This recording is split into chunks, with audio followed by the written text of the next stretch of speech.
Russell Bennett stared at his 6-year-old son, Noah, whose eyes were wide with terror. The boy's small fingers dug into Russell's forearm. "Daddy, we need to hide now," Noah whispered, his voice trembling. Russell knelt down, looking directly into his son's eyes. "What's wrong, buddy?" he asked. "They coming tonight. I saw them in Mom's phone," Noah replied. A cold feeling settled in Russell's stomach. Vanessa had left for her girl's trip just 3 hours ago. Her Louis Vuitton luggage was packed for what she claimed was a weekend spa getaway with college friends. It was their 15th anniversary in 2 weeks. "Show me what you saw, Noah," Russell said, keeping his voice steady. Noah led him to the master bedroom, where Russell's wife had accidentally left her old phone that she claimed was broken. Noah knew the passcode, Vanessa's birth year, something so obvious Russell almost laughed. "I wanted to play games," Noah explained. But then these messages kept coming. Russell scrolled through dozens of texts between Vanessa and someone saved as work client. The most recent message read, "House empty tonight. Russell has no idea. The kid will be asleep by 9. Russell's jaw clenched. 15 years of marriage, 2 children, and a life built on what he thought was solid ground. The construction business he de-built from nothing had made them wealthy, providing the 5-bedroom house in an exclusive neighborhood, the vacations, the private schools. All while Vanessa pursued her interior design career that somehow never quite took off despite his connections and financial support. "Noah, go get your sister. Tell her we playing a special game tonight," Russell said. 8-year-old Lily appeared moments later, rubbing sleep from her eyes. "Daddy, what's happening?" she asked. "We playing spy tonight," Russell said, forcing a smile. "I need both of you to pack a small bag with your favorite things. Just like we practiced for emergency drills, remember?" As the children gathered their belongings, Russell checked the security cameras through his phone app. The property looked quiet. The manicured lawn, the 3-car garage, the infinity pool glimmering under landscape lighting. Nothing out of place. Yet, Russell moved to his office, pulled out the hidden safe behind a painting, a wedding gift from his father-in-law, and removed his Glock 19. He had not touched it in years, but muscle memory took over as he checked the magazine and chambered around. His mind raced back to his childhood, the trailer park in rural Pennsylvania, the constant moving whenever bill collectors came knocking, his mother's series of abusive boyfriends. He had clawed his way out of that life, building something from nothing. The construction company had been his salvation, his proof that determination could overcome any odds. When he met Vanessa Pearson at a charity gala, her family had old money and connections. He had been dazzled. She represented everything he had fought to achieve: class, stability, legitimacy. Her father, State Senator Dale Pearson, had made it clear Russell was not good enough. But Vanessa had defied her family to marry him. Or so he thought. He called his most trusted employee and friend, Miguel Sanchez, who answered on the first ring. "Boss, everything okay? I need a favor, no questions. Can you meet me at the cabin in an hour? And bring that security specialist you mentioned, the one who does not ask questions." "On it. Everything all right with Vanessa and the kids?" Russell's voice hardened. "Just meet me there." After gathering the children and their bags, Russell led them to the garage. As they climbed into his Range Rover, he heard the distinctive sound of tires on gravel. Headlights swept across the driveway as the vehicle approached. He instructed the children, who ducked below the windows. Through the security feed on his phone, Russell watched as a black Audi, not Vanessa's, pulled up. A man stepped out, tall, athletically built, wearing an expensive suit. Russell recognized him immediately. District Attorney Anthony Walsh, the rising political star who had been a guest at their dinner parties. The man Vanessa had introduced as an old family friend. Russell's finger hovered over the garage door opener. He could confront them now, Walsh and whoever else was coming, with his gun and his rage. But Noah's frightened face in the rearview mirror reminded him of what was truly at stake. Instead, he backed the Range Rover out through the side garage door, lights off, and drove away from the house. As they turned onto the main road, a second car passed them. Vanessa's white Mercedes. Is that Mommy? Lily asked, peering through the window. Yes, sweetheart, Russell replied, his voice dangerously calm. But we still playing our spy game, so we not let her see us. His children did not need to witness what came next. But he would not let this betrayal stand. Russell Bennett had fought too hard for everything he had, and he never, ever forgot those who betrayed him. The Bennett family cabin sat on 20 acres of forested land by Lake Chatsworth, 2 hours from the city. Russell had purchased it 5 years ago as an investment, though Vanessa had shown little interest in roughing it, even in a 3,500 square foot luxury cabin. Miguel was waiting when they arrived, along with a short, unremarkable man with wire-rimmed glasses who introduced himself simply as Pike. The kids can sleep in the loft, Russell said after brief introductions. I've got Netflix on the TV up there. Once Noah and Lily were settled with blankets and cartoons, Russell led Miguel and Pike into the main living area. Floor-to-ceiling windows offered a view of the moonlit lake, but Russell drew the blinds before speaking. I need information, he said, pouring 3 glasses of bourbon. Everything on District Attorney Anthony Walsh and his connection to my wife. Pike removed a laptop from his bag. Timeline for this?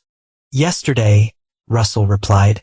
While Pike began his work, Russell explained the situation to Miguel, who had been with him since the beginning, from their first remodeling job to the multi-million-dollar development company they now ran. Walsh has political ambitions beyond DA, Miguel noted. Word is he's being groomed for a gubernatorial run, with backing from the Pearsons, Russell finished. My in-laws never thought I was good enough for their daughter. 15 years, and Dale still introduces me as Vanessa's husband at their country club gatherings. What's your play here, boss? Miguel asked. Russell stared into his bourbon. I need to understand what I'm dealing with first, but I would not lose my children, and I would not be made a fool of. Pike worked through the night while Russell and Miguel strategized. By morning they had a clearer picture, and it was uglier than Russell had imagined. Walsh and Vanessa's relationship was not new. Digital forensics showed communication stretching back 18 months, coinciding with Walsh's appointment as district attorney. But more concerning were the other connections Pike uncovered. Financial transfers from Senator Pearson to offshore accounts linked to shell companies that had recently bid against Bennett Construction for major government contracts. They not just deceiving me, Russell realized. They trying to dismantle everything I've built. The pieces fell into place. The unexplained contract losses, the sudden regulatory hurdles, the routine audit from the state attorney's office. Vanessa had not just betrayed their marriage. She'd been actively undermining his livelihood. Your wife accessed your home office safe twice last month, Pike noted, showing security footage Russell had not known existed. And there's this. He played a recording of Vanessa's voice. Daddy's convinced the rezoning will go through next month. Once Bennett Construction secures the River District contract, you'll have everything you need. Russell's hands tightened around his glass until Miguel feared it might shatter. Boss, if they using your company to build evidence for some kind of case. This is not about business, Russell interrupted. This is personal. Walsh wants my position, my reputation, and my wife. And my father-in-law is finally executing his plan to remove the embarrassment from his daughter's life. Russell spent the morning making calls, moving assets, and initiating contingency plans he created years ago, but hoped never to use. By afternoon, he had a clearer understanding of the trap being set for him. That evening, as the children played by the lake under Miguel's watchful eye, Russell received the call he'd been expecting. Vanessa's name flashed on his phone. Where are you? She demanded, her voice a mixture of anger and something else, fear. And where are my children? My children, Russell noted silently. Not our children. We decided to take a camping trip, he replied evenly. Father-child bonding. You need to come home now, Vanessa insisted. There's a situation with the River District project. Anthony says, Anthony? Russell interrupted. You mean District Attorney Walsh? A moment of silence confirmed everything. Russell, please. Her voice softened into the tone she used when trying to manipulate him. Whatever you think you know. I know enough, he said. Tell Walsh and your father that their plan has a problem. Me. He ended the call and turned to Pike, who had been recording and analyzing the conversation. She's at your house with Walsh and 2 others, Pike confirmed, showing satellite imagery on his laptop. And they re-panicking. Russell nodded. Good. Phase 1 complete. What's Phase 2? Miguel asked. Russell smiled, but it did not reach his eyes. They want to use my family against me. Let us see how they like it when I use their playbook. 3 days passed at the cabin. Russell maintained a carefully orchestrated communications blackout, allowing Vanessa to stew in uncertainty while he built his counteroffensive. The children, told they were on a surprise vacation, enjoyed the lake and forest activities that Russell arranged, oblivious to the storm gathering around their family. On the 4th morning, Russell received confirmation that his first moves had landed. His attorney, Charlotte Winters, a shark in designer clothing who had represented him since his first major construction project, texted a single message: papers filed. Judge Holden assigned. Emergency hearing granted for Friday. Russell had filed for divorce and emergency custody of the children, citing abandonment and moral character concerns. Judge Holden was known for his traditional family values and had a documented distrust of political influence in his courtroom, a perfect combination given Walsh's involvement and Senator Pearson's potential interference. Your wife has made 17 attempts to access your company's servers, Pike reported, showing a digital activity log. And there's been unusual activity at your residential property. Security footage showed men in unmarked vans removing items from Russell's home office. Walsh appeared in several frames, directing the operation while Vanessa paced in the background. They getting desperate, Russell observed, which means they getting careless. A call from an unknown number interrupted them. Russell answered on speaker. Bennett. His voice was ice. Mr. Bennett, this is Special Agent Teresa Delgado with the FBI's Public Corruption Division. The woman's voice was professional but carried an edge of urgency. We need to speak with you regarding an ongoing investigation. Russell exchanged glances with Pike, who was already tracing the call, and nodded confirmation. Interesting timing. Agent Delgado, I assume District Attorney Walsh is involved in this investigation. A moment of silence. Sir, I'm not at liberty to discuss. Let me save us both some time, Russell interrupted. Walsh is using federal resources to pursue a personal vendetta. You might want to verify your information before you become part of a malicious prosecution. Mr. Bennett, we have documentation suggesting financial irregularities in several government contracts awarded to Bennett Construction. Fabricated documentation, Russell corrected. Check the metadata on those files. And then ask yourself why a state DA is pushing a federal investigation without going through proper channels. Another pause. How did you know? I'll be happy to meet with you, Agent Delgado, Russell said. But only with my attorney present and after you had a chance to verify that your evidence has not been tampered with. I suggest you look into who accessed those files and when. After ending the call, Russell turned to Miguel. They accelerating their timeline. We need to do the same. The next day, Russell left the children with Miguel at the cabin and drove to meet Charlotte at her office. The elegant attorney greeted him with a grim smile. They moving faster than anticipated, she said, guiding him to a conference room where documents were spread across the table. Walsh has convinced a grand jury to consider indictments, and your father-in-law has called in favors to expedite matters. What about our countermeasures? Charlotte's smile turned predatory. Already in motion. Your ex-wife-to-be does not realize you've been recording everything in your home for the past 5 years, including her conversations with Walsh about using your marriage to gain access to your business. Russell had installed a comprehensive security system after a break-in attempt 3 years earlier. Every room, even his home office, had been wired for sound and video with data backing up to servers only he could access. And the offshore accounts? He asked. Traced back to Senator Pearson. His aide was cooperative when presented with certain evidence, she replied. Russell nodded. The senator's longtime assistant had a weakness for gambling and companionship. Information Russell had acquired but never used until now. What about the children? This was his primary concern. Judge Holden has reviewed the evidence of your wife's abandonment and her inappropriate relationship with Walsh. Given the circumstances, he's inclined to grant you temporary full custody pending the final hearing. That evening, as Russell prepared to return to the cabin, Charlotte handed him a sealed envelope. This arrived for you. Courier would not leave it with anyone else.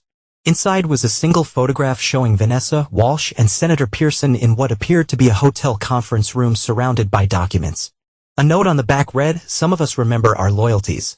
Not all Pearsons support this vendetta." Friday, 9 p.m., Lakeside Pavilion. Russell recognized the handwriting. Vanessa's younger brother, Thomas Pearson, the family disappointment who had rejected the political path to become an artist. Thomas and Russell had always gotten along well, united in their status as outsiders in the Pearson dynasty. As Russell drove back to the cabin, his phone rang. Vanessa again. "We need to talk," she said, her voice strained. "For the children's sake. We'll talk on Friday," Russell replied. "In court. This is not what you think, Russell. You were making a terrible mistake." "No, Vanessa. The mistake was yours. You chose the wrong man to betray." That night, as the children slept, Russell finalized his plans with Miguel and Pike. The information Thomas had promised could be the final piece they needed. "What if it's a trap?" Miguel asked. Russell checked his gun. "Then we'll be ready for that too." Friday arrived with a sense of inevitability. After the court hearing where Judge Holden granted Russell temporary custody and froze several contested assets, much to the visible shock of Walsh, who attended as an observer, Russell prepared for his meeting with Thomas. "Stay with the children," he instructed Miguel. "If I do not call by midnight, execute the contingency plan." The lakeside pavilion was deserted when Russell arrived. Mist rising from the water in the cool evening air. Thomas emerged from the shadows, looking nothing like the carefree artist Russell remembered. His face was drawn, worried. "They were planning to have you arrested Monday morning," Thomas said without preamble. "Walsh has manufactured evidence of bid rigging and bribery. Dad's calling in every favor he has." "Why are you telling me this?" Russell asked. "They were your family." Thomas met his gaze. Vanessa crossed the line. "What they redoing is not justice. It's persecution." And he hesitated. "Those kids love you. You were a good father." He handed Russell a USB drive. "Everything's here. The real conversations, the actual financial transactions. Walsh has been using Dad's connections to eliminate business rivals for years. You read just the latest target." As they talked, Russell noticed movement at the edge of the pavilion. "We're not alone," he whispered. Thomas' eyes widened. "I swear I did not." The crack of a gunshot interrupted him. Thomas clutched his chest, red blossoming on his shirt as Russell dove for cover. From his position behind a stone column, Russell saw 4 men advancing, weapons drawn. This was not law enforcement, no announcements, no badges. This was an execution. Russell drew his gun and returned fire, catching one attacker in the shoulder. He grabbed the wounded Thomas and retreated toward the water where he had docked a small boat as a secondary escape route. "Stay with me," Russell urged as he helped Thomas into the boat. "Who sent them?" Russell asked.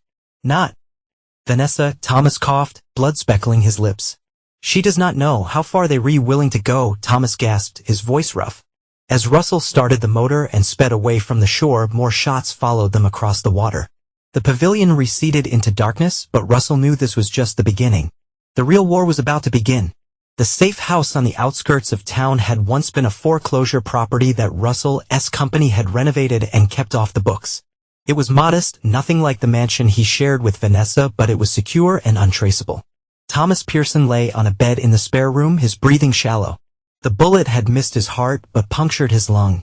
Russell's contact, a former combat medic who now worked for cash and discretion, had stabilized him but warned that Thomas needed a hospital.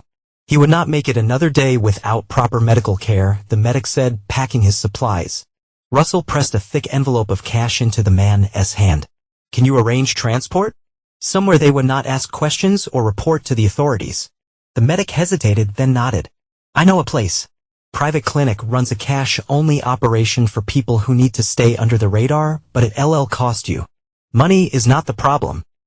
After the medic left to make arrangements, Russell sat beside Thomas, who drifted in and out of consciousness. "Why did you really help me?" Russell asked during one of Thomas's lucid moments. Thomas's pale face contorted in pain as he shifted. "Lily has my eyes." "Pearson eyes," he coughed. "Did you ever wonder why?" The implication hit Russell like a physical blow. He stared at his brother-in-law, understanding dawning in his expression. "Lily is my daughter," Thomas confirmed weakly. "One night, years ago, Vanessa was angry at you, came to my studio, said she wanted to hurt you where it would matter most." Russell's mind raced back 8 years. The major contract in Dallas. He had been gone for weeks, coming home only on weekends. Vanessa had been distant upon his return, but he attributed it to the stress of his absence. Why tell me now? Because Lily deserves better than Vanessa, Thomas whispered. He gripped Russell's wrist with surprising strength. And you've been a real father to her. Better than I could be. The revelation should have destroyed Russell. Instead, it crystallized something in him. Lily was his daughter in every way that mattered. Blood was irrelevant. He had raised her, loved her, shaped her life. Just as his own stepfather had done for him after his biological father abandoned their family. Does Walsh know? Russell asked. Thomas shook his head. No one knows except Vanessa and me. And now you. Before Russell could respond, his phone vibrated with a text from Pike, FBI at primary residence. Walsh present with warrant. Simultaneously, a call came in from Miguel. Boss, we've got trouble. Someone tracked your phone. There's movement on the access road to the cabin. Russell's mind shifted into tactical mode. Get the children out. Emergency extraction plan. Now, Russell ordered, his tone sharp and unwavering. He turned back to Thomas. I'll have someone move you to the clinic within the hour. This location may be compromised. Thomas grabbed his arm again. The USB, it has everything. But Walsh has a contact in the U.S. Attorney's office. Lawrence Drake. He's the one pushing the federal case. Russell nodded. Rest. I'll handle it. After making arrangements for Thomas, Russell destroyed his phone and switched to one of several burner phones he kept ready. The attack at the pavilion had escalated matters beyond what he anticipated. This was not just about destroying his reputation or taking his company. They were trying to eliminate him entirely. 2 hours later, Miguel arrived at a second safe house with Noah and Lily, both sleepy and confused. Where are we, Daddy? Lily asked, her piercing eyes, Russell now realized, heavy with interrupted sleep. Another part of our adventure, Russell assured her, pushing aside the turmoil Thomas's revelation had created. You both being very brave. Once the children were settled in a bedroom, Miguel updated Russell. They came in force. For SUVs, multiple men, not police, private security, professionals. They searched the cabin but cleared out when they found it empty. And the tracker? Left it on a truck heading north. Should buy us some time. Russell nodded, his mind working through contingencies. Did Pike secure the evidence from my home server before they executed the warrant? Everything's safe. But they refreezing your accounts, business and personal. Charlotte's fighting it, but it does not matter. I prepared for this. Russell had maintained emergency funds in gold, crypto, and cash for years. A habit from his insecure childhood that Vanessa had mocked as paranoid. What about the children's documents? Got them from the secure storage unit. Passports, birth certificates, everything. Russell checked his watch. Nearly midnight. We move at dawn. I need you to deliver something to Agent Delgado at the FBI. You trust her? No. But I trust her ambition. Pike's background check shows she's been passed over for promotion twice in favor of less qualified male agents with better connections. She'll use this case to advance if she sees a clear winner. Russell spent the night preparing 2 packages. The first contained a carefully curated selection of evidence from Thomas' South USB drive, enough to raise serious questions about Walsh and Senator Pearson, but not enough to resolve the case without Russell's cooperation. The second package he prepared for Charlotte, irrefutable evidence of the conspiracy against him, including recordings of Vanessa and Walsh discussing their plans to use the children as leverage. At 5 a.m. As Miguel left to deliver the FBI package, Russell received a call from the private clinic. Thomas had developed complications during the night. He was asking for Russell. By the time Russell arrived, Thomas Pearson was barely conscious. His skin was gray beneath the oxygen mask. Did you bring it? Thomas whispered when they were alone. Russell produced the item Thomas had requested during their brief phone conversation, a voice recorder. I need to make a statement. A legal confession. For the next 20 minutes, Thomas detailed everything, the conspiracy between Walsh and Senator Pearson to destroy Russell's reputation and business, the attack at the pavilion, and the truth about Lily's parentage. His voice grew weaker as he continued, but his determination never wavered. I know my father, Thomas rasped. He will not stop until Russell is destroyed or dead. Anthony Walsh is the same. They recut from the same cloth. Power is all that matters to them. When he finished, Thomas removed the oxygen mask despite Russell's protest. One more thing. My apartment. There's a safe behind the Jackson Pollock knockoff. Combination is Lily's birthday. Everything else you need is there. Thomas's monitor began to alarm as his vitals destabilized. The last words he spoke before medical staff rushed in were, "Protect her, Russell. Protect them both." Thomas Pearson died at 6:42 a.m. The doctors cited complications from his gunshot wound, but Russell suspected the truth was more sinister. Someone had gotten to him, perhaps a nurse or orderly paid to ensure Thomas would not testify. As Russell left the clinic, his burner phone rang. It was Charlotte. "They've issued a warrant for your arrest," she said without preamble. "Charges include fraud, racketeering, and now obstruction of justice. They reclaiming you kidnapped the children. Have they frozen the offshore accounts?" "Not yet. Your contingency planning is holding for now?" "What about Judge Holden?" "They've moved for a different judge, claiming bias. Hearing scheduled for Monday." Russell processed this. "And Vanessa?" Charlotte's voice hardened. "Playing the devastated mother for the press. She's hired her own side as family friend and legal advisor. Senator Pearson is calling for a multi-agency task force to find you and the children. Make sure the custody recordings reach Judge Holden's chambers directly and file an emergency motion citing threats to the children's safety. Use the pavilion shooting as evidence." After ending the call, Russell drove to Thomas's apartment. The building was quiet in the early morning hours, no sign of surveillance. Using the key Thomas had given him months ago for emergencies, Russell entered and quickly located the safe. Inside was another USB drive, a handwritten journal, and legal documents, including a paternity test confirming Thomas as Lily's biological father and a will naming Russell as the guardian of Thomas's daughter, Lily Bennett. In the event of his death, Thomas had prepared for this possibility. He had known the risks of standing against his father and Walsh. As Russell gathered the materials, his burner phone rang again. This time it was Pike. "You need to see something," the security specialist said. "Sending a video link now." The footage showed a press conference. Vanessa stood at a podium, tear-streaked but composed, with Walsh and Senator Pearson flanking her supportively. "I fear for my children's safety," she was saying, her voice breaking convincingly. "My husband has become increasingly paranoid and volatile in recent months. His business troubles have affected his mental state, and now he's taken my babies. Please, Russell, if you re-watching this, bring Noah and Lily home.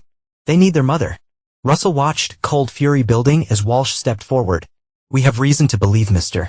Bennett may be attempting to flee the country with the children," the DA announced gravely. "All airports and border crossings have been alerted. We implore anyone with information to come forward." Senator Pearson spoke next, his patrician features arranged in an expression of concern. "As a father and grandfather, I am devastated by this situation. I am offering a $100,000 reward for information leading to the safe return of my grandchildren." The performance was masterful, concerned mother, supportive authorities, generous grandfather. They had effectively painted Russell as a dangerous, unstable kidnapper, but they had made one critical mistake. "They do not know Thomas is dead," Russell realized, speaking to Pike. "And they do not know what he told me. It's time to change the game." Russell's next move required precision timing. After arranging secure accommodations for the children with Miguel's sister, a retired teacher who lived off the grid in a small mountain community, he prepared to leverage the evidence Thomas had provided.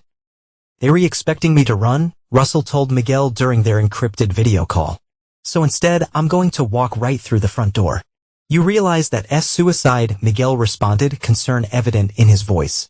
"Not if we control the narrative." Russell's plan involved a dangerous gambit. While Charlotte prepared motions and legal countermeasures, he arranged a meeting that would change everything. Teresa Delgado, the FBI agent who had first contacted him, agreed to meet at a public location of Russell's choosing, a crowded farmer's market in a neighboring county. Russell arrived early, positioned lookouts, former military personnel who had worked security for his construction sites, and waited. Delgado came alone, dressed casually in jeans and a light jacket. But Russell's people identified her sidearm and the two plainclothes agents maintaining distance at opposite ends of the market. "Bold move, Mr. Bennett," she said, examining a display of organic tomatoes while speaking quietly. "Half the law enforcement in the state is looking for you. Yet here you are, without backup from the local PD or U.S. Marshals." "Interesting choice," Russell noted, standing beside her. "Let's just say I have questions about how this case landed on my desk." The chain of command was unusual. Delgado's expression remained neutral. "Let's walk," she suggested, leading him through the market. "I'm listening." Russell handed her a USB drive. Everything you need to know is on there. But I want assurances first. I need your word that you'll investigate this thoroughly and impartially. Delgado stopped, turning to face him. You have my word, Mr. Bennett. But I not promise the outcome. This goes high up the food chain. I understand. But I also know that someone in your office is feeding information to Walsh and Senator Pearson. I need you to find out who it is. Delgado nodded, tucking the USB drive into her pocket. I'll do what I can. But you need to turn yourself in, Mr. Bennett. You not keep running forever. Russell smiled grimly. I'm not running, Agent Delgado. I'm fighting back. And I will not stop until my family is safe and the truth is out there for everyone to see. Walsh bypassed protocols to involve federal authorities, Russell said, using his connection to Lawrence Drake in the U.S. Attorney's office. Delgado's slight widening of the eyes confirmed Russell's information. You seem well informed for someone on the run. I'm not on the run, Agent Delgado. I'm protecting my children from the people who tried to kill Thomas Pearson. He handed her a sealed envelope. Digital forensics on the evidence used against me. Note the creation and modification timestamps all after I filed for divorce. And this, he passed her a thumb drive, is security footage from the Lakeside Pavilion shooting. ULLC 4 professional hitmen targeting both me and Thomas Pearson. Delgado pocketed both items carefully. Why come to me? Because your review of the Westlake Development corruption case last year shows you follow evidence, not politics. And because you've been passed over for advancement twice despite your superior case closure rate. Now her expression showed genuine surprise. You've done your homework. I built a successful business in a competitive industry. Research is essential. Russell checked his watch. You have 48 hours to verify what I've given you. After that, alternative arrangements will proceed. Alternative arrangements? Let's just say certain media outlets and congressional oversight committees will receive comprehensive packages. But that would be messy for everyone involved. As Russell turned to leave, Delgado asked, Where are the children, Mr. Bennett? Safe.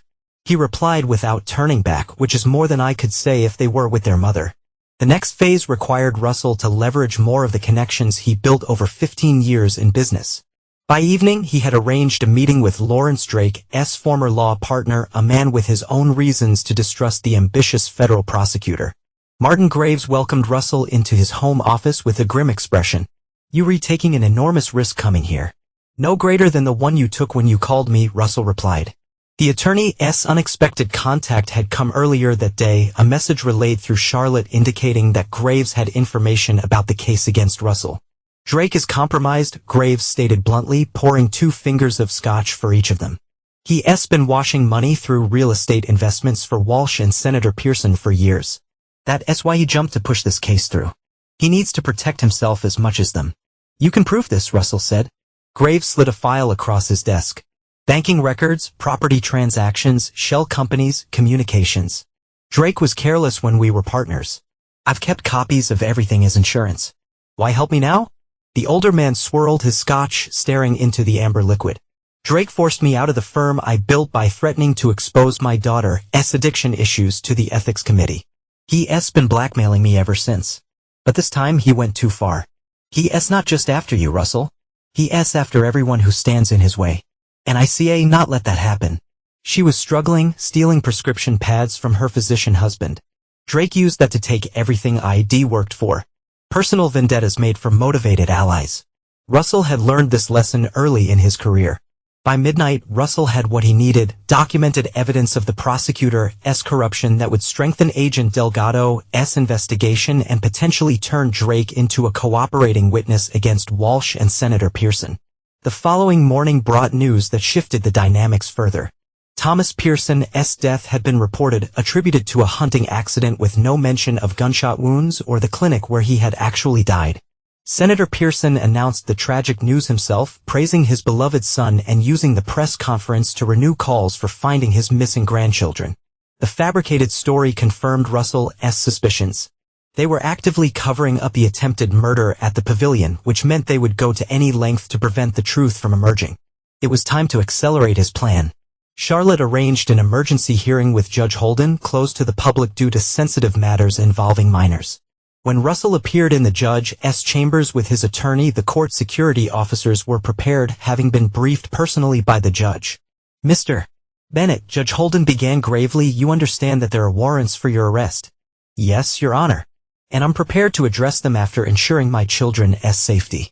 For the next hour, Russell and Charlotte presented evidence of the conspiracy against him, including Thomas Pearson's recorded deathbed testimony, the financial connections between Walsh, Senator Pearson, and Prosecutor Drake, and the custody documents naming Russell as Lily's legal guardian following Thomas's death. Judge Holden, a man known for his careful deliberation, made an uncharacteristically swift decision. I am extending the emergency custody order and sealing all records in this case, pending investigation of these serious allegations. He fixed Russell with a stern look. However, Mr. Bennett, you will need to surrender to authorities to address the criminal charges. I understand, Your Honor. I'm prepared to surrender to the FBI, specifically to Agent Teresa Delgado.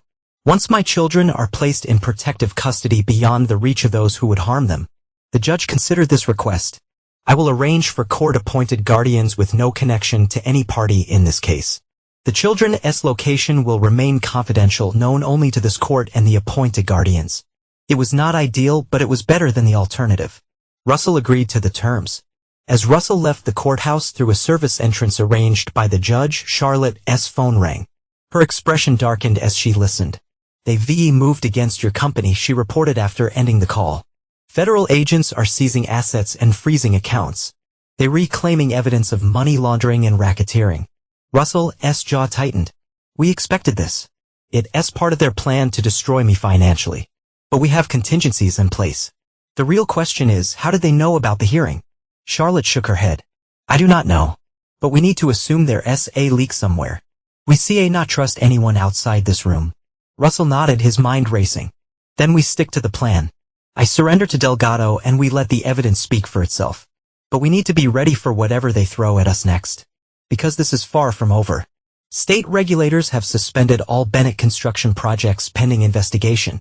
They're re-executing search warrants at your offices right now. Russell had anticipated this. Miguel will handle it. The contingency plans are in place. What he had not anticipated was the news report that greeted them when they reached Charlotte's car. On her dashboard screen, breaking news showed Vanessa being escorted from her home on a stretcher, apparently sedated, with Walsh grimly informing reporters that the stress of her children's abduction had caused a breakdown requiring hospitalization. They were setting up an insanity defense for her, Charlotte realized. If evidence starts pointing to her involvement, they'll claim she was manipulated while mentally vulnerable. Russell watched the performance with cold detachment. They're readapting. So will we. That evening, after arranging for the children to be transferred to the court-appointed guardians, Russell prepared for the most dangerous part of his plan. He would surrender to Agent Delgado, placing his faith in the evidence he had provided and the additional leverage he had arranged. But first, he had one more card to play. Using a secure line established by Pike, Russell connected with Maria Pearson, the senator's wife of 40 years and Vanessa's mother. The call was brief but effective. By the following morning, Mrs. Pearson had withdrawn $50 million from family accounts and publicly announced her separation from the senator, citing irreconcilable moral differences. The timing could not have been coincidental, nor could the specific amount exactly matching recent transfers to offshore accounts linked to Walsh and Drake. As Russell prepared to surrender, Miguel called with news from the business front. They found nothing in the office raids, he reported. All the documentation was clean, just as you ensured it would be. But they're refreezing the company assets anyway. What about Project Lazarus? Russell asked, referring to their contingency company. Fully operational. The key clients have already signed with the new entity. Bennett Construction may be on ice, but Phoenix Development is taking over all essential operations with the same teams, just as you planned. Russell allowed himself a small smile. Years of preparing for worst-case scenarios were finally paying off. What about our friend in Washington? He asked. Congressman Turner received the package. His office confirmed he'll be calling for a special investigation into Walsh and Senator Pearson's activities related to the state contracting process. It was all coming together. But Russell knew the most dangerous moments in any operation were when victory seemed within reach. That was when people grew careless. And Russell Bennett never grew careless. The morning of Russell's planned surrender dawned with unexpected complications. Pike's monitoring of police channels detected unusual activity, multiple tactical teams mobilizing for a high-risk operation. They were not waiting for your surrender, Pike warned during their encrypted call. DEA, local SWAT, even some private contractors. They setting up for a raid at multiple locations. Russell processed this information quickly. They found one of the safe houses. The timing suggests they have new intelligence. Someone talked. There were few people who knew Russell's contingency locations. Miguel was loyal beyond question. Charlotte was legally bound to confidentiality. The court-appointed guardians only knew the location where they had collected the children. Check on the children, Russell instructed, already moving to evacuate his current position. Make sure the judicial protective order is being enforced. Within minutes, Pike confirmed the children were secure in their court-mandated placement. But the news was not entirely positive. Judge Holden has been temporarily removed from the case, Pike reported. Administrative reassignment due to case overload. New judge is Franklin Morris. The name triggered immediate alarm. Morris was known to be close to Senator Pearson. They had attended the same law school and belonged to the same exclusive clubs.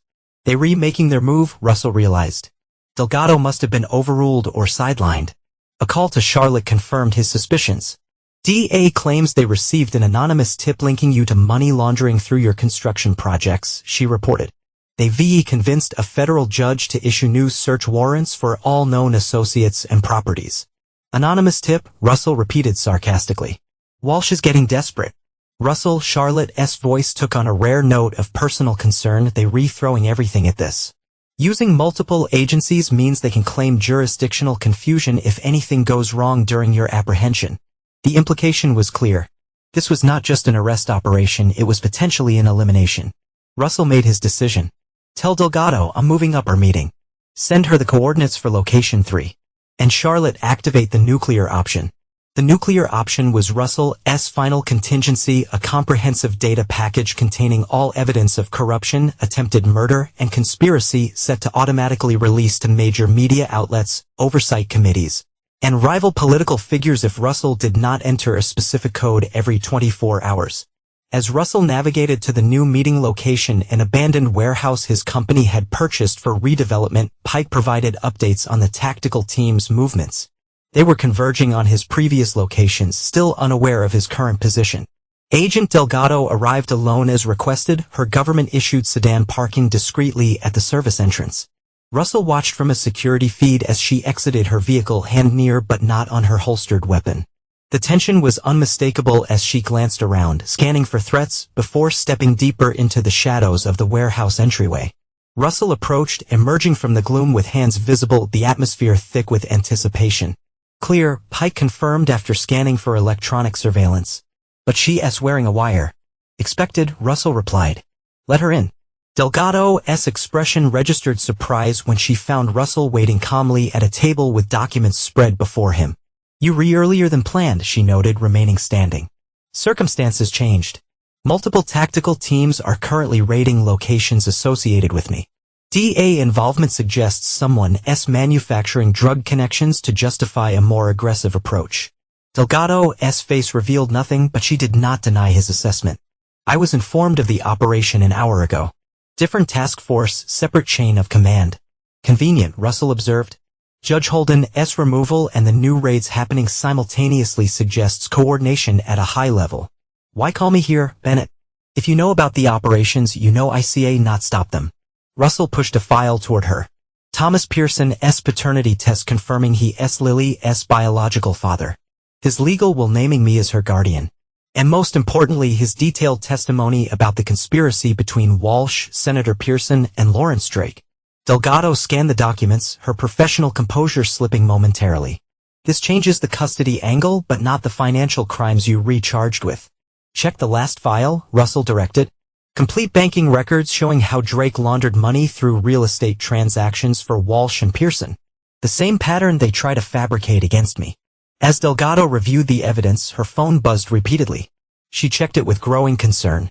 Your tactical teams hit empty locations, Russell surmised. Now they wondering where their prey disappeared to. This is not a game, Bennett. People could get hurt if this escalates. It stopped being a game when they tried to hurt Thomas Pearson and me at the pavilion. Russell leaned forward. You have a choice, Agent Delgado? Follow the actual evidence where it leads or become part of a corrupt prosecution that's rapidly falling apart. Delgado studied him for a long moment. If I take you in now, I can guarantee your safety during processing. Not good enough? I need written assurance of protective custody separate from local facilities where Walsh has influence.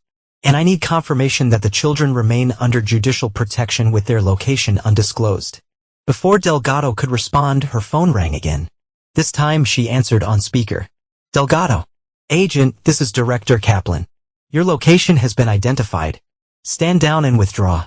Tactical teams are en route to your position. Russell and Delgado locked eyes across the table. The director's order confirmed everything. The operation was not about lawful arrest, but ensuring Russell could not present his evidence. Delgado made her decision. Sir, I'm with the subject now. He is surrendering peacefully with significant counter-evidence. Request permission to. The call abruptly ended, static crackling through the speaker. Silence fell over the warehouse, heavy with the weight of the moment. That was not your assignment, Agent. The director cut her off sharply. Withdraw immediately. That's an order. After ending the call, Delgado holstered her weapon and unpinned her badge. You have about 10 minutes before they arrive. There's a maintenance tunnel that leads to the river access road. I see not help you beyond that. Russell gathered the evidence quickly. Why risk your career? Because I became an agent to uphold the law, not help corrupt officials destroy innocent people. She handed him a business card with a handwritten number on the back. My personal line. When you're ready to come in on legitimate terms, call me directly. As Delgado left through the front entrance, creating a visible distraction, Russell exited through the maintenance tunnel with Pike. They reached the backup vehicle just as the first tactical units surrounded the warehouse. Nuclear options still active? Russell confirmed as Pike drove them away from the scene. Armed and ready. If you do not enter the code within 24 hours, everything drops. Russell checked his secure phone, finding a message from Charlotte. Judge Morris denied the motion to maintain protective custody. New hearing scheduled for tomorrow at 9 a.m. to determine the children's placement. They were moving faster than anticipated, using the judicial system to regain control of the children before Russell could fully deploy his evidence. We need to accelerate, Russell decided. Contact Miguel. It's time for Phase 3. Phase 3 was the most aggressive countermove in Russell's strategy, direct confrontation with the conspirators themselves. While legal maneuvers continued through Charlotte, Russell prepared to leverage the one thing his opponents valued above all else, their public reputations. That evening, as Senator Pearson hosted a fundraising event for Walsh's gubernatorial exploratory committee, Pike hacked into the venue's digital systems. When the senator introduced Walsh to the gathering of wealthy donors and political supporters, the presentation screens around the ballroom suddenly changed.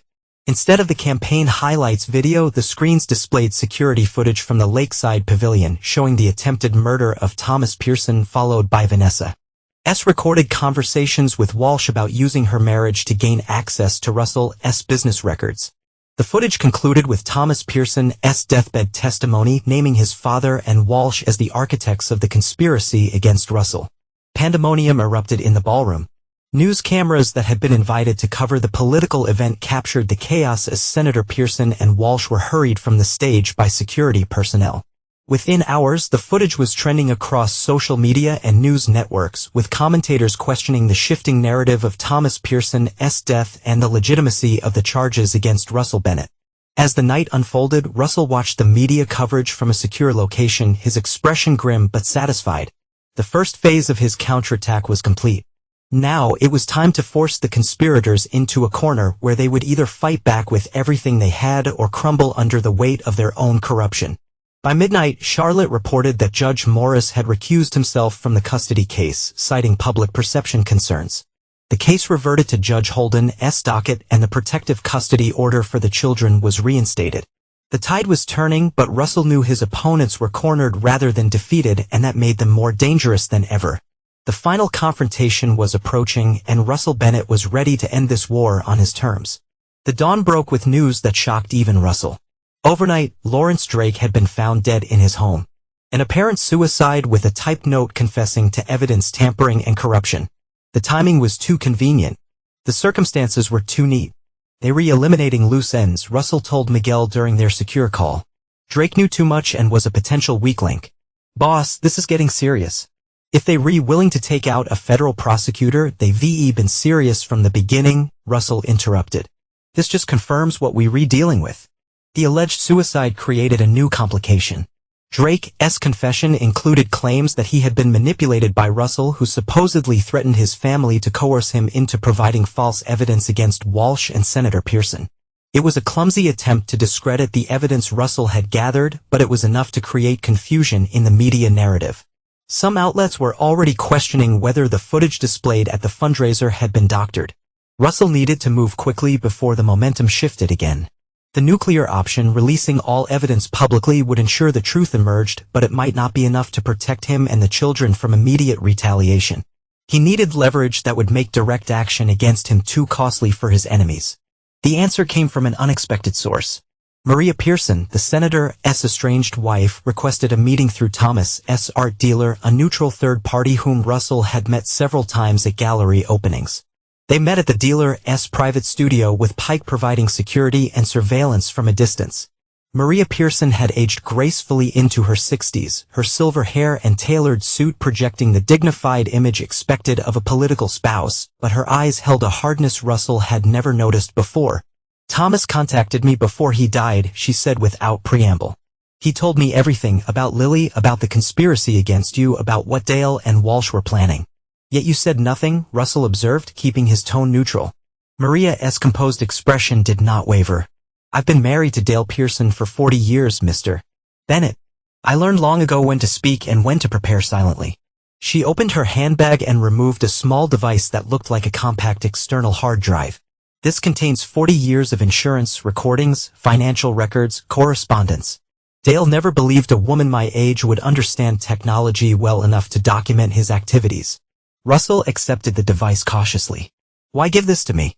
"Because Thomas trusted you with his daughter," her voice caught slightly before she regained control, "and because Dale has forgotten the most important rule in politics: you never leave witnesses, especially not the ones who share your bed." The device contained exactly what Maria had promised: decades of damning evidence about Senator Pearson's corrupt dealings, including several that implicated Walsh and other powerful figures. More importantly, it contained recent communications discussing the Bennett problem and the need for permanent solutions. With this final piece, Russell had everything he needed, but delivering it required perfect execution. Agent Delgado agreed to meet again, this time at the FBI field office with her direct supervisor present. The supervisor, Assistant Director Kemp, was initially skeptical but became increasingly disturbed as Russell and Charlotte presented the comprehensive evidence, including Maria Pearson's recordings and documentation of Lawrence Drake's suspicious death. "This goes beyond local corruption," A.D. Kemp concluded after reviewing the materials. "We read looking at conspiracy, attempted murder, obstruction of justice, and potentially the murder of a federal prosecutor disguised as suicide. Which is why we need formal witness protection for Mr. Bennett and his children," Charlotte pressed. "The local charges are clearly retaliatory and based on fabricated evidence." Kemp made several calls, speaking in careful, measured language that revealed little. After the third call, he turned to Russell.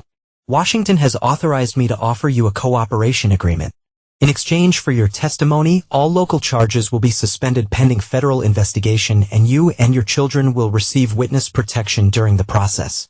It was what Russell had been working toward, but he needed one more guarantee.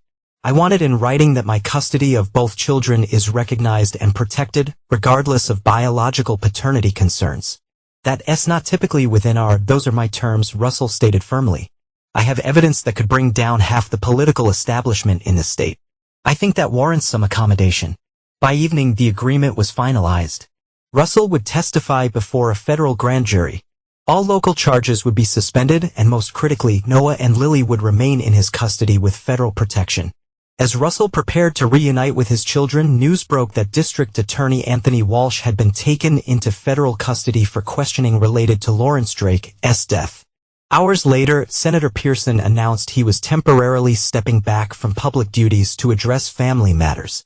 The carefully constructed conspiracy was crumbling, but Russell knew it was not over. He kept a watchful eye on every development, committed to protecting his family and guarding the fragile peace he had fought so hard to win.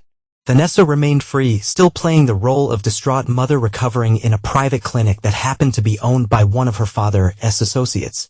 And powerful people like the senator and Walsh had resources and connections that extended beyond normal legal constraints. The final phase of Russell's plan addressed these loose ends. Using Maria Pearson's evidence and Thomas's testimony, Charlotte filed motions to completely terminate Vanessa's parental rights based on evidence of conspiracy against Russell and endangerment of the children. Simultaneously, Russell's media contacts received anonymous packages containing evidence of Vanessa's active role in the conspiracy, including text messages orchestrating the timeline of false allegations and discussing how to leverage the children against Russell. The public narrative shifted dramatically. Vanessa was no longer portrayed as the victim but as an active participant in a corrupt scheme. Her tearful press conferences were contrasted with her own damning words and text messages and recorded conversations. 3 days after entering federal protection, Russell received word that Vanessa had fled the private clinic. Her whereabouts were unknown, but international flight alerts had been triggered for all airports and border crossings.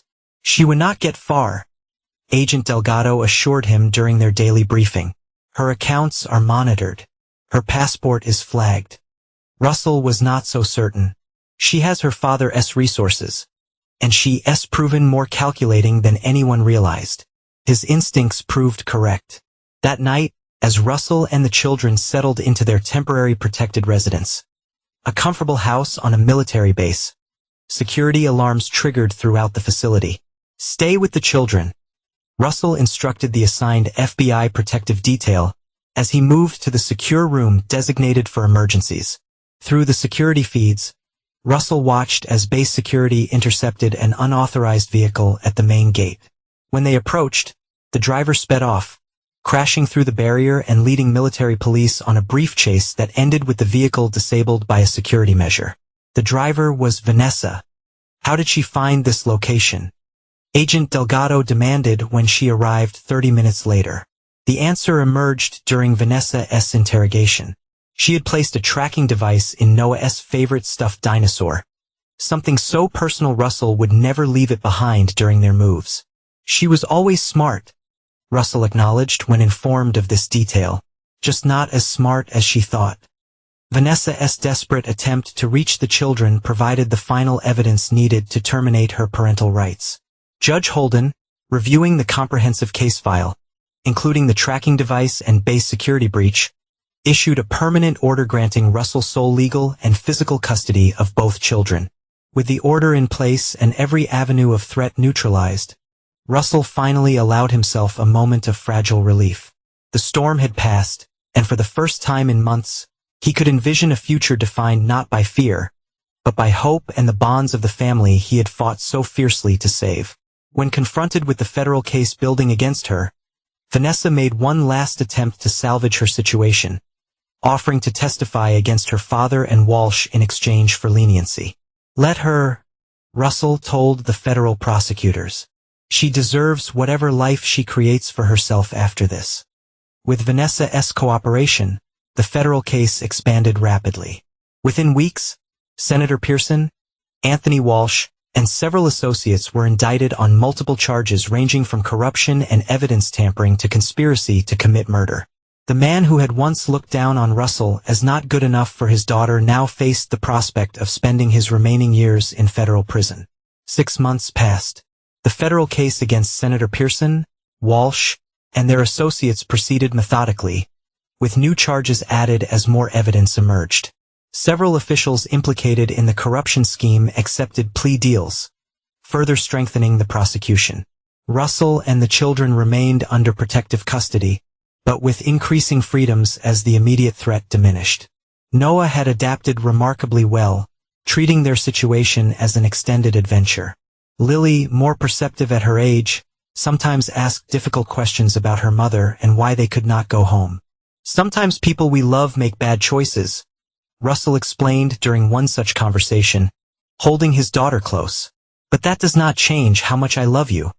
"Am I still your real daughter?" Lily asked, revealing she had overheard conversations she should not have. Russell looked into her eyes, Pearson eyes, Thomas legacy, and felt the same fierce love he always felt for her. "You have always been my daughter in every way that matters. Nothing will ever change that." While the legal proceedings continued, Russell focused on rebuilding. Phoenix Development, the company he had established as a contingency, thrived under Miguel's management. Many of Bennett Construction's former clients and employees had transferred seamlessly, loyal to Russell rather than the company name. Charlotte worked tirelessly to unfreeze Bennett Construction's assets, arguing successfully that they had been improperly seized based on fabricated evidence. With the company gradually returning to his control, Russell began planning for the future, a future where his children would be safe and his legacy secured. The pivotal moment in the transition from crisis to recovery came when the witness protection team determined it was safe for Russell and the children to relocate to a more permanent residence. They could not return to their former home. There were too many painful memories and security concerns. Instead, Russell purchased a new property through Phoenix Development. The house, set on a wooded lot, was full of light and comfort, with security features disguised within its architectural design. On moving day, as Noah and Lily raced down the hallway to claim their bedrooms, Russell stood in the entryway, a quiet sense of fulfillment settling over him. For the first time in years, he felt the promise of peace, for himself, for his children, and for the legacy he intended to leave behind. Miguel had overseen the construction personally, incorporating every protection without sacrificing the warmth needed for a family home. As they settled into their new life, Russell received unexpected news from Agent Delgado, who had become the family's primary federal contact. Vanessa's cooperation agreement has been revoked, she informed him during a scheduled update. She was caught attempting to warn certain targets about upcoming investigative actions.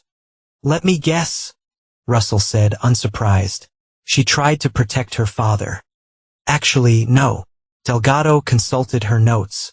She was communicating with Anthony Walsh through a third party. Romantic communications primarily, but also sharing details about federal strategy. It confirmed what Russell had always suspected. Vanessa's relationship with Walsh had been genuine, not merely a political alliance. In her mind, Walsh represented the power and status she had always valued above loyalty or ethics. "What happens to her now?" Russell asked, more curious than concerned. "She's being charged as a co-conspirator without the benefit of her cooperation agreement. The evidence from Maria Pearson's records alone is enough for a substantial sentence." Russell nodded, feeling nothing but a distant pity for the woman he had once loved. And Senator Pearson? Declining a plea deal, maintaining his innocence despite overwhelming evidence. His wife's testimony has been particularly damaging. Maria Pearson had emerged as a compelling witness, describing decades of observing her husband's corrupt activities while collecting evidence. Her dignified presence on the witness stand contrasted sharply with the senator's increasingly desperate denials. With the legal proceedings following their inevitable course, Russell focused on healing both his own wounds and, more importantly, his children's. He arranged for family therapy with a specialist in trauma recovery, participated in every session, and created new routines and traditions to replace those tainted by betrayal. Noah thrived in his new school, making friends easily and excelling in sports. Lily struggled more, occasionally withdrawing into herself or experiencing nightmares, but gradually she responded to the stability and love Russell provided consistently. On Lily's 9th birthday, Russell presented her with a special gift, a small painting Thomas had created specifically for her, recovered from his studio after his death. The abstract piece captured something essential about both father and daughter, vibrant colors emerging from darkness, creating something beautiful and resilient. "Your Uncle Thomas made this for you," Russell explained, using the relationship term they had agreed upon to explain Thomas's connection to Lily. "He wanted you to have it when you were older, but I think now is the right time." Lily traced the brushstrokes with small fingers. "It feels like looking at the world after the rain stops." Russell smiled, feeling a quiet sense of hope. "That's exactly what Uncle Thomas wanted you to see. Even after the hardest storms, there's always something beautiful to look forward to." Russell nodded, recognizing that Thomas's artistic intention was perfectly captured in his daughter's perception. That's exactly what he wanted to show, beauty after storms. As the birthday celebration continued, with Noah enthusiastically helping Lily open her other presents, Russell reflected on their journey. The family was not conventionally perfect, marked by loss, betrayal, and painful truths. But it was real and built on something stronger than the false foundation of his marriage had been. The following week brought a development Russell had been anticipating. Senator Pearson, facing overwhelming evidence and the prospect of spending the rest of his life in prison, finally accepted a plea agreement. 25 years with no possibility of parole in exchange for testimony against the remaining conspirators. Anthony Walsh, seeing his political patron abandon him, quickly followed suit, accepting 18 years while attempting to shift the primary blame to the senator. Vanessa, without the benefit of either man's support or a cooperation agreement of her own, received 12 years for her role in the conspiracy, evidence tampering, and the federal charges related to her security breach at the military base. The legal chapter was closing, but for Russell one important matter remained unresolved. "I want to visit her," he told Charlotte during a meeting to discuss the final dissolution of their marriage before she begins her sentence. Charlotte looked concerned. "Is that wise? The divorce is finalized, custody is permanently established, all financial matters are settled in your favor. There's nothing to be gained." "It's not about gain," Russell explained. "It's about closure, for me and eventually for the children." The meeting was arranged at the Federal Detention Center where Vanessa awaited transfer to the women's prison where she would serve her sentence. She entered the visitor's room in a beige jumpsuit, her normally perfect appearance diminished by institutional living, but her posture still carried remnants of privileged confidence. "I did not expect to see you again," she said as she sat across from Russell, a thick glass partition between them. "Neither did I," he acknowledged. "But there are things that need to be said for both our sakes." Vanessa studied him, searching for weakness or sentiment. Finding neither, she asked, "How are the children?" "Healing. Noah asks about you sometimes. Lily less often." "She always was more perceptive," Vanessa noted with a hint of pride. "Does she know about Thomas?" Russell nodded. "In age-appropriate terms. She knows he was her biological father, but that I am her dad in every way that matters." Vanessa's composure slipped momentarily. "I never meant for her to find out. It was one mistake." "This is not about Lily's paternity," Russell interrupted. "That's between her and me now. This is about understanding why." Vanessa considered the question, perhaps the first honest reflection she'd undertaken. "At first, it was my father. He never accepted you, never believed you were worthy of our family name. He kept pushing me to find a way out that would not embarrass him politically." "And Walsh?" Russell prompted. "Anthony represented everything my father wanted for me.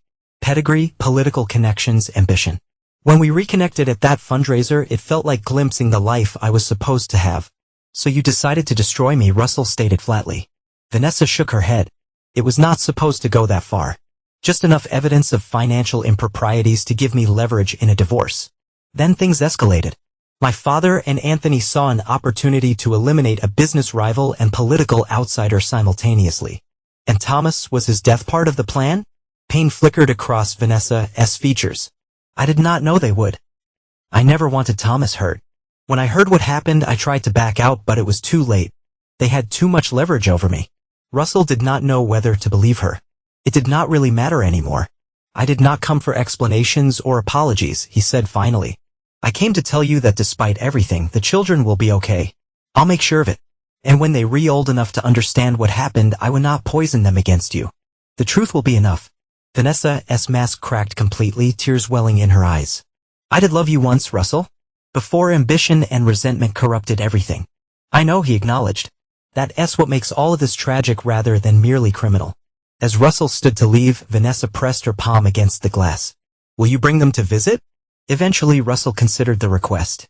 "That will be their choice when they re-older. I will not keep them from you, but I will not force them either."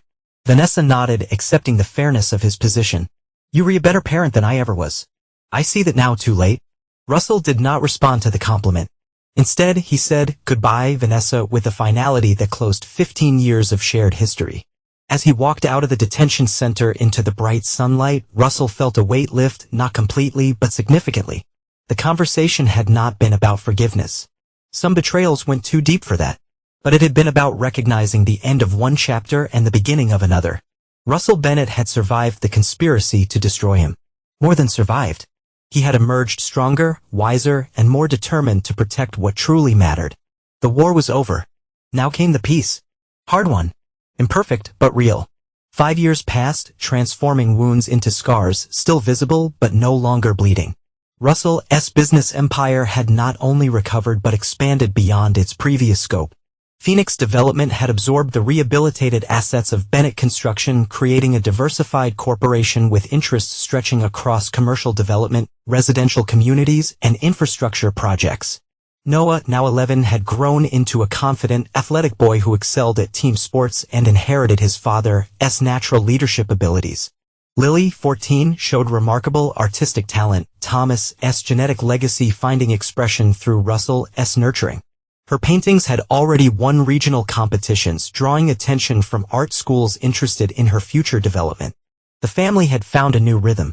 Their home buzzed with the energy of the children's friends, school activities, and the comfortable routines that created stability after chaos. Russell had dated occasionally. Charlotte had even tried setting him up with her college roommate, but he remained focused primarily on his children and rebuilding his life on his terms. Senator Pearson had died in prison 3 years into his sentence, a heart attack, according to official reports. Anthony Walsh continued serving his sentence, his political ambitions permanently destroyed. Vanessa remained incarcerated, though her sentence had been reduced slightly for good behavior and cooperation in subsequent investigations. Russell had kept his word about the children's relationship with their mother. When Noah expressed interest in visiting Vanessa during his 10th birthday, Russell arranged it without prejudice or discouragement. Lily had declined similar opportunities, stating simply that she was not ready yet. Russell respected both decisions equally.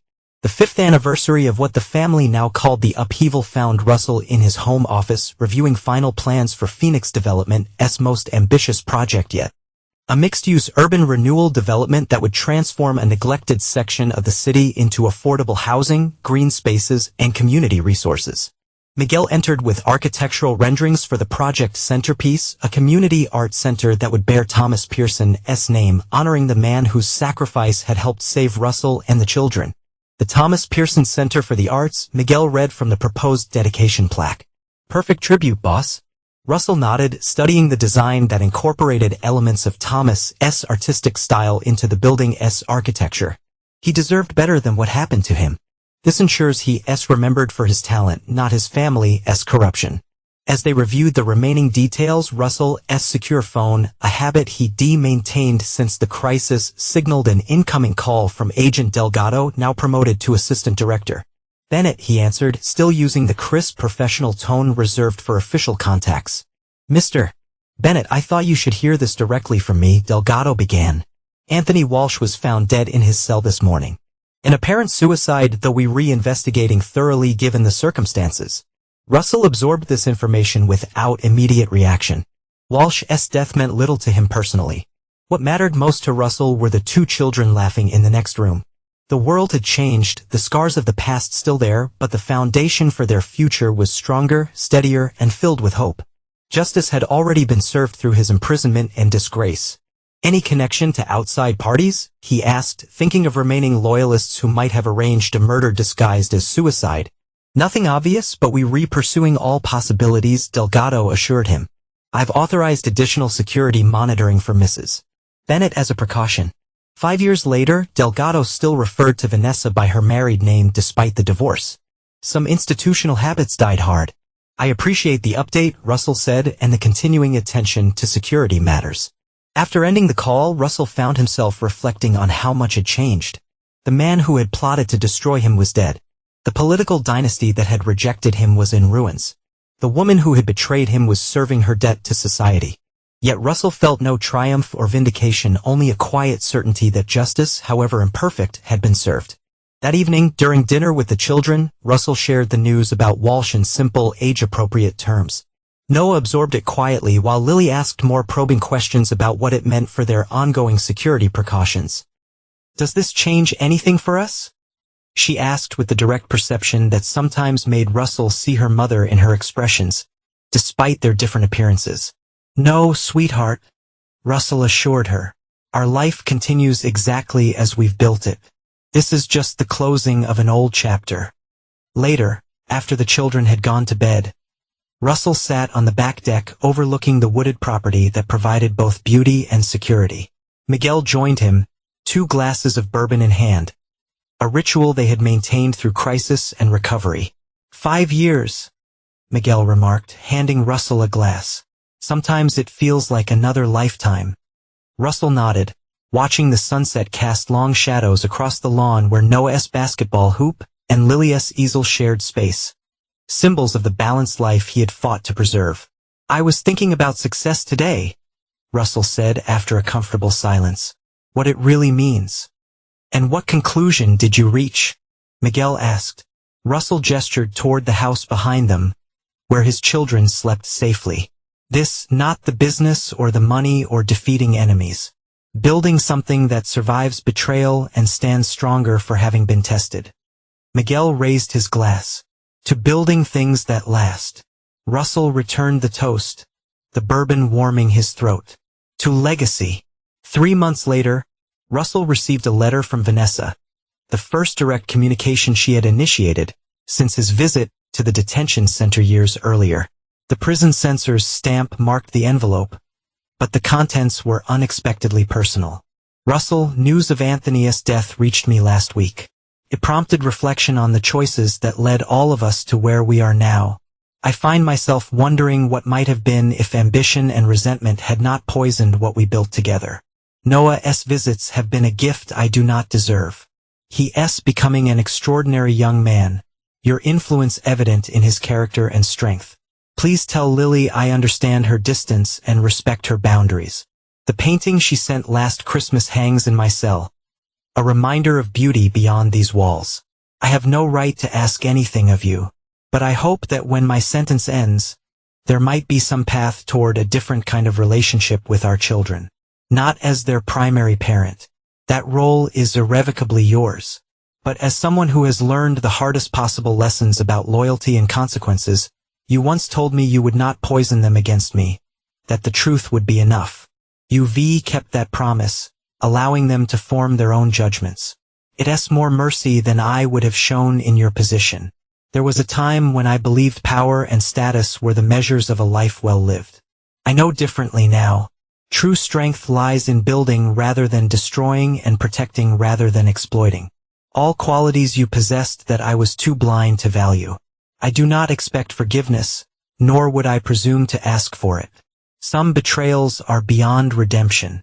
But I am grateful for the dignity you've maintained throughout this ordeal, especially regarding the children. Vanessa Russell folded the letter carefully after reading it twice. There was nothing to respond to.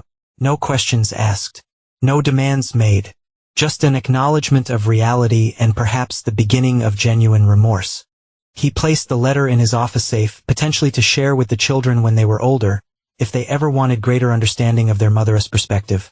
Not to change their feelings, but to complete the picture of a complex, flawed woman who had made devastating choices. 6 weeks later, Russell stood on the construction site of the Thomas Pearson Center for the Arts, watching his crews install the distinctive curved steel beams that would support the gallery's dramatic glass roof. Lily stood beside him, her artistic eye evaluating the emerging structure. It captures something essential about his work, she observed, referencing the uncle she had come to know through his art and Russell's carefully shared stories. The way light will move through the space throughout the day. It's what he always tried to achieve in his paintings. Russell nodded, proud of her perception. Your insight would have meant a lot to him. Do you think he'd be proud of the center and of me? The question revealed the vulnerability beneath her growing confidence. Russell put his arm around her shoulders, noting that she no longer tensed at physical affection as she had in the difficult years after the crisis. Without question, your talent would have amazed him, but more importantly, he would be proud of your resilience and heart. Lily smiled, leaning into her father's embrace as they watched the afternoon light pour through the unfinished structure. It was not the ending Russell once imagined for his family, but it was real, lasting, and as beautiful as anything Thomas might have painted. Emerging from darkness, strengthened by struggle, and always reaching toward the light. As they continued their tour of the construction site, Russell's phone buzzed with a notification. The final appeal in Vanessa's case had been denied. Her sentence would continue as scheduled, with potential release in 4 more years. Russell pocketed the phone without comment. That information could wait for another day. Today was about building, not about past destruction. Today was about Lily's connection to the artistic legacy in her blood, about Noah's excited plans to organize a basketball tournament for the Center's opening, about the community that would benefit from this space for generations. The conspiracy that had nearly destroyed Russell Bennett had ultimately failed. Not only had he survived, but he had emerged with a clearer understanding of what truly mattered, not revenge or even justice, but the legacy he created through his children and his work. The foundation of that legacy was not wealth or power. It was integrity, resilience, and the unwavering determination to protect what he valued most. The same qualities that had lifted him from a childhood of poverty and insecurity had carried him through betrayal and conspiracy to a life rebuilt on stronger ground. Russell Bennett had not forgiven those who betrayed him. Some violations went too deep for forgiveness, but he had refused to let their actions define his future or damage his children's potential. That was his true victory. Not the downfall of his enemies, but the flourishing of what they had tried to destroy. As Russell and Lily walked back to the car, Noah called from school, excited about scoring the winning point in his basketball game. The ordinary miracle of a child's joy, preserved despite extraordinary circumstances, was the achievement Russell valued above all others. Russell Bennett had faced the worst betrayal imaginable and emerged not just alive, but triumphant. Not through vengeance alone, but through the relentless protection of what truly mattered. His enemies had lost everything. He had kept what was irreplaceable.